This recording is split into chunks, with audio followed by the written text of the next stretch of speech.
Where does Odell Beckham land? We're talking all that and more on today's episode of Locked On Dynasty.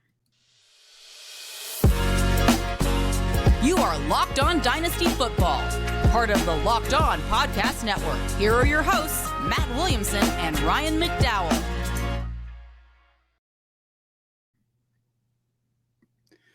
Thanks for making Locked On Dynasty your first listen every day. We're free and available on all platforms. Welcome to the Locked On Dynasty Football Podcast. I'm your host, Ryan McDowell. You can follow me on Twitter at RyanMC23. Joining me, as always, is Matt Williamson. Find Matt on Twitter at WilliamsonNFL. Matt, how are you today? I'm great. How about you? Yeah, I'm good as well. Good. Things are sure slowing down in the NFL when it comes to free agency, Matt. We had the flurry of news that we talked about last week, and now not so much, right? It's only been a week. I mean, it seems like 3 months ago that we talked about legal tampering and things like that. It's basically been a week. I mean, it's crazy. There are two former MVP quarterbacks looming around that maybe will change teams someday or won't, or there'll be news. Who knows? But I'm kind of tired of those subjects. Yeah, no kidding. We opened last Tuesday's show, I believe it was, explaining to our listeners that we had decided to wait, and we were trying to wait until we had some official news on Aaron Rodgers, and we finally gave up that wait. I think we didn't. Man, here we are a week plus later almost, and still nothing. Seems like Packers are holding their ground, which I don't really blame them, honestly. I mean, why make this easy on the Jets? Why make it easy on Aaron Rodgers at this point? So we'll see what happens with that one. And yeah, we're obviously still waiting on Lamar as well. I heard about some interest in the Colts, which I do think the Colts make the most sense at this point. Definitely nothing official on that I've seen, but that they are potentially interested in offering him a contract or an offer sheet. And I mean, that's the closest we've got at this point to anything when it comes to interest on Lamar Jackson. Yeah, I've heard that too, and I love that fit. You could have a Jalen Hurts-esque, type of offense with Stike in there. There's some pieces in place, Taylor and Jackson in the same backfield would be crazy to deal with. I don't know if I want to give up number 4 though. I might want to wait till after the draft to do that. Yeah, we had mentioned that as a possibility last week, and if they do wait until post-draft, they keep that 4 pick. They offer their I guess they're 24 and 25 first rounders. Mm-hmm. So maybe that's the way that goes, which would definitely be interesting. No doubt. Matt, we had a few nuggets of news, and I mean, we're really stretching here, but a little bit. Sunday night, I thought this one was interesting. Sunday night, it came in, and I don't think Kate and Marcus even talked about this one on Monday, I don't believe, but Mac Hollins to the Atlanta Falcons. Hollins had a solid year for the Raiders last year, moves on to Atlanta, did not get much money. So it's a 1-year deal for just a couple million, I believe. That's not much money to those guys. I wish I had that problem, little money. Yeah. But I mean, I would assume that means there was not a ton of interest in Hollins. I think he works perfect in that offense. And I mean, obviously Pitts and London. Thank you. Yeah. Pitts and London are there as the top options, presumably, but they really had nothing at wide receiver too. So, I mean, we're digging deep here, but I really do like this landing spot for Mac Hollins. I do too. I think it's maybe better for the Falcons than it is for our terms. Cause I mean, he has a great special teams background. I mean, that's his mentality. He's a big, strong receiver. He blocks in the run game. Obviously that's going to be important to them. And now they have like 4 king size guys, including Johnny Smith. I mean, it's pretty obvious what they're looking for. That I don't think they want the Edelmans of the world necessarily. I mean, they want big physical guys who are going to run the football. The problem is the passing volume. Any Pitts owner will tell you the passing volume just isn't there. Yeah, it looks like that. I mean, I think we can assume that's going to continue to be an issue. Haven't upgraded at quarterback. I mean, they did added Taylor Heineke. Mm-hmm. So it looks like it'll be Heineke and Desmond Ridder there, but probably not much else. So yeah, certainly not a great passing game, right? Not a great situation, but I did think that was good, as I said, for Mac Hollins. A couple other small moves. OJ Howard to the Raiders. I mean, maybe a shimmer of hope for his dynasty value. He was essentially worthless in dynasty the past couple of years, has bounced around, and we really haven't seen him get on the field too much. Of course, the Raiders trade Darren Waller. They have not, as of now, re-signed Foster Moreau. I know he's still hanging out there as well. So for now, OJ Howard looks like the starter in Vegas. Helps his value. Some real small moves here. Trent Sherfield to the Bills. Right. Zach Pascal to the Cardinals. I did like this one, Matt. What about Dalton Schultz to the Houston Texans? We had no interest really, seemingly, with these tight ends on the free agent market. You know, Mike Gesicki took a smaller than expected deal with the Patriots. Right. I haven't seen the terms on Schultz's deal. Actually, here it is: 1 year, $9 million. So, kind of similar, I believe. Franchise tag or the Ingram. Yeah, right. Yeah. Okay. I was shocked he didn't have more interest going into this contract, and I think it's a great one for Houston. They have the money. You're going to have a young quarterback. He's an established player. It's not to the same level, but they just extended Tunsil. They traded for Mason. You know, like, give me some veterans that have won games and played in this league and have had success and are having good careers around a young quarterback. I mean, even Robert Woods, I mean, not that he's super exciting, but those guys have all played a lot of meaningful football, where most off seasons, the Texans are just getting free agent after free agent at league minimum and hoping somebody hits. I mean, so at least they're like building something. I mean, I can see where this offense is going. I don't know. It's a great move for Schultz dynasty wise, but it's not bad. I mean, he's not competing for, against Justin Jefferson and Jamar Chase or anything for targets. Yeah, my co-host on the DLF Dynasty podcast, Matt Price, always, when looking at fantasy tight ends, always wants a player who can be a top 2 target on his team. And you look at this situation, and obviously, I mean, we expect the Texans to add more to their pass-catching core, but after trading Brandon Cooks over the weekend, they're left with Nico Collins, with Robert Woods, who they brought in earlier, and John Mechie. We're hoping he can get back and have a role. I mean, Dalton Schultz certainly looks like he could be a top 2 target, if not the leading target in this offense. Yeah, I mean, even if they draft Jordan Addison or Johnston or whomever with that second first-round pick, I mean, it might take them a while. So this is a better landing spot than I initially thought, I did want to check in with you, Matt, on some players that we have not heard a ton about necessarily so far. These are players still sitting out on free agent. These are on the free agent streets. These are certainly dynasty relevant players, although for the most part, we're not looking at any superstars here outside of Odell Beckham. OBJ still out there, reportedly interest from multiple teams. We heard the $20 million contract demand. He kind of rebuffed that a little bit and talked about $4 million was not enough. We can presume he got an offer for that amount. Where would you like to see OBJ land at this point? Baltimore is interesting just because I think they're going to change how they play no matter who their quarterback is.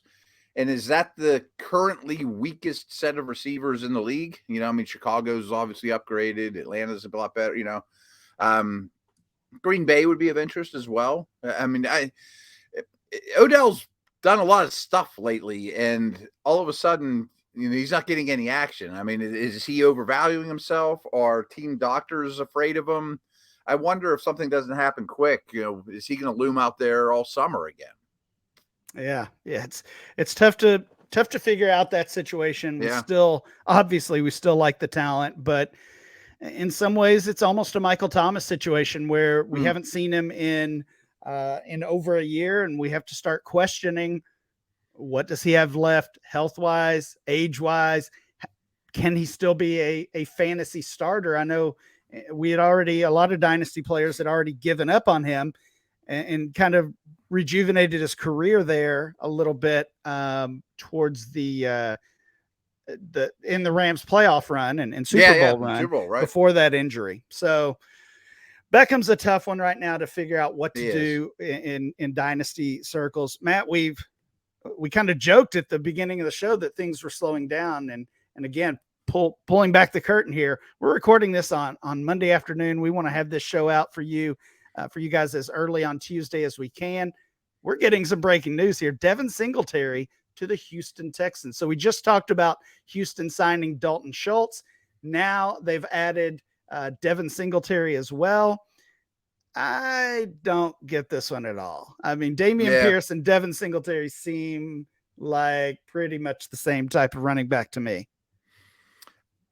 Singletary's smaller and isn't the great pass catcher you want him to be, and maybe that's where you're going with this. I mean, I think Pierce is the better ball carrier. I think he's harder to get around, right.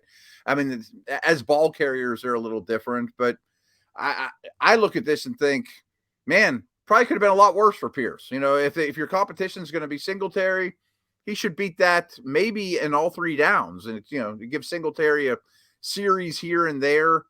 It is further proof, just like we were talking about with Schultz, that Houston is doing some things on offense that are respectable. And they're adding NFL players for the first time in a while, which you wouldn't think is a high bar, but it has been for this team lately. Well, and I'm not sure it makes much sense. I know if they have the cap money, they have to spend it, but to bring in Schultz, to bring in Robert Woods and Singletary, like by the time you're good, are they still good? Yeah. What's happening here? The Singletary deal is a 1-year contract for just under $4 million. So, would still assume Pierce is the starter there. I think Pierce's value had already been dropping. This probably drops it even further, although I do look at him still as the starter. Me too.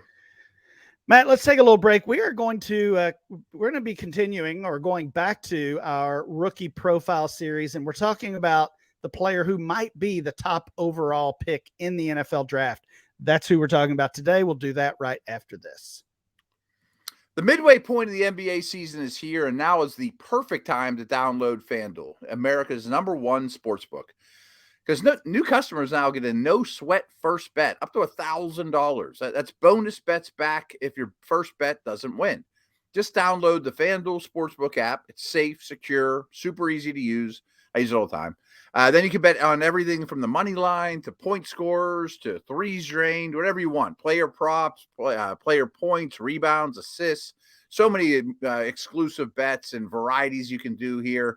Plus, FanDuel even lets you combine your bets for a chance at a bigger payout with a same-game parlay. So don't miss a chance to get your no-sweat first bet up to $1,000 in bonus bets when you go to FanDuel.com/LockedOn. FanDuel.com/LockedOn to learn more. Make every moment more with FanDuel, the official sports betting partner of the NBA. Matt, I said we were talking about the potential 101 pick in the NFL draft. And since the Carolina Panthers made that move to acquire that pick, the books have changed on this. It was, of course, Bryce Young as the favorite for quite a while. We have talked about Bryce Young on here already. If you missed that, go check that out from a couple weeks ago. But today we're talking about the new odds-on favorite to be the top pick, and that is CJ Stroud, the quarterback from Ohio State. Stroud is 6'3", 214 pounds. Just 21 years old still. He was a 5-star recruit, of course, landing at Ohio State, redshirted as a freshman. And then we saw the past 2 years with him starting for one of the best teams in the country. As a redshirt freshman, over 4,000 yards, actually over 4,400 passing yards, 44 touchdowns, and just 4 interceptions. Followed that up with over 3,600 yards, 41 touchdowns. He was a Heisman finalist in both seasons. And at the NFL Combine, he told me and told everyone else hanging around his podium, which was a large number of people, that he thought over the past 2 seasons he was the best player in college football. And, obviously you can argue that because he didn't take home either of those Heisman trophies. Right. But if you're looking at the past 2 seasons combined, I think he's got a pretty good argument. What's your early take on CJ Stroud? Yeah, 85 touchdown passes in 2 years is pretty good. Yeah, pretty good. Yeah. I'll be honest. I was very prejudiced against him, to be honest with you. And really? Okay. Because he's an Ohio State quarterback. I mean, my son is 16 years old and pretty advanced, as you can imagine, as a football watcher for a 16-year-old. But for whatever reason, since he's been for the last 12 years, he's been an Ohio State fan. I don't know why, whatever. They're an easy team to root for. They're not that far, whatever. They're on TV here a lot. And a year ago, he goes, Dad, has Ohio State ever pumped out a good NFL quarterback? No, son, they haven't. Zero, basically. I mean, and maybe Fields breaks that mold. I mean, he's far from out of the woods, but he's promising. And Bryce Young deals with this as well. It's CJ Stroud is throwing literally to 4 or 5 first-round receivers. You count in Harrison and those guys. He's always more talented than the team around him. There's complaints he doesn't run enough. Well, because he's never really had to. I mean, his life as an NFL or as a college quarterback is about as cushy as it gets. But that's jersey scouting, and they teach you helmet scouting. That's not, right. He's not the same as the quarterbacks from the 70s and the 80s and 90s at Ohio State. And I do think he has a lot of momentum. I mean, that Georgia game was very, very impressive. And then he follows it up with a really impressive combine showing. And the more I look into him, the more I like him. And I don't think most years he's the first overall pick. I mean, I think he's, and he still might not be in this one. Bryce Young still has a pro day, and everyone's been gaining hype while Bryce Young just kind of wears his big cushy sweatshirt and weighs in at 200 pounds and doesn't do anything wrong. But boy, Stroud throws the ball really well. I like his makeup. I mean, I think he reads defense as well. He's a really good prospect. See, you said, I don't know. You said in a typical year, he might not be the top overall pick. Maybe. I mean, I look at him, I look at the accuracy, the arm strength is, it's not the cannon maybe that Will Levis has and bragging about, but it's certainly very good. The size, the prototypical size that you want for an NFL quarterback. Mm-hmm. And it just feels like this guy was made to be the top overall pick. And in a year, we do have 4 quarterbacks vying for that top overall spot or at one point in contention. I mean, Bryce Young obviously has his question marks, namely when it comes to size. Sure. Anthony Richardson has has given us reasons to be concerned. And same for Will Levis. I don't know what's taken so long for Stroud to climb up this mountain of quarterbacks and really be viewed as the runaway top overall pick. That's kind of how I have viewed him really for the past year or so. You talked about the running ability, and that was a big topic at his media time at the combine. People were asking about that. I think that was something that I'm sure the teams wanted to know. Certainly fantasy players want to know those legs that he showed off, that running ability that he showed off in the college football playoffs against Georgia. Is he going to be able to continue that in the NFL? Because that really, really changes his fantasy value and his dynasty value. And at this point, I'm expecting him to run the ball quite a bit more than what we saw. I don't, we didn't even see Justin Fields run the ball that much at Ohio State. No, I was going to say that too, right? Or even early into the Bears. Right. I mean, whether it's a scheme thing, as you mentioned, that in most games, pretty good receivers. They're just not. They're not that desperate that they necessarily have to run the ball with the quarterback very often. So, whatever the reason might be, doesn't have Georgia's defense chasing after him every week, Right. Yeah, exactly. I mean, we've seen Fields break away from that stigma and become, the best running quarterback in the league. And I mean, on his way to becoming one of the best running quarterbacks of all time, which sounds crazy after a year and a half in the league. But I mean, he set the regular season record 1 week. The next week, he nearly broke that record. So he certainly has that ability. I don't know if Stroud's going to hit those type of numbers. No, he won't. But I do think he can give us adequate fantasy numbers on the ground as a ball carrier to go along with his passing skills. Yeah, I mean, I think he'll probably run Kenny Pickett-esque, as a rookie, which is pretty good, 10, 20 yards a game, maybe a little more than that, and end up in the end zone here and there. And we know how that, supplements your fantasy scoring week to week. I mean, his life's not going to be as easy with Carolina or Houston or whoever than it was at Ohio State. He's going to have to improv. And we know the league has embraced that lately. Go ahead, run while you learn. And he's pretty advanced in terms of the passing stuff. Yeah, very good point. Matt, when we come back, we'll talk a little bit more about CJ Stroud, his dynasty value, and his NFL draft value. The Built March Madness bracket is here. We know you have a favorite bar or puff, and now it's your time to make it count. Go to builtmarchmadness.com to vote for your favorites.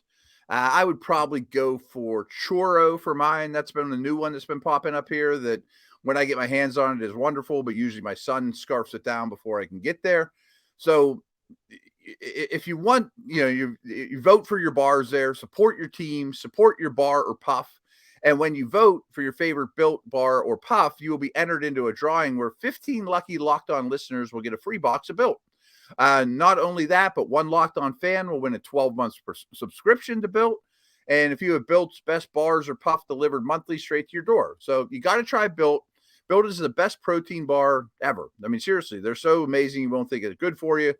What makes Built bars and puffs so unbelievably good? Well, for starters, they're very high in protein, low in sugar, but they're still covered with 100% real chocolate, which is crazy. I mean, so here's what you got to do. Run to builtmarchmadness.com right now to vote for your favorite bar or puff and pick up a box while you're there. You can vote every day in March, so hop in and support your pick. Thanks for making Locked On Dynasty your first listen every day. Now make your second listen Locked On NFL Scouting with the Draft Dudes.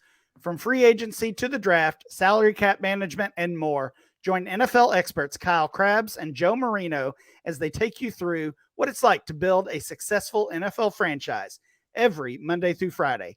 Find Locked On NFL Scouting with the Draft Dudes wherever you get your podcast and on YouTube. Part of the Locked On Podcast Network. Your team every day.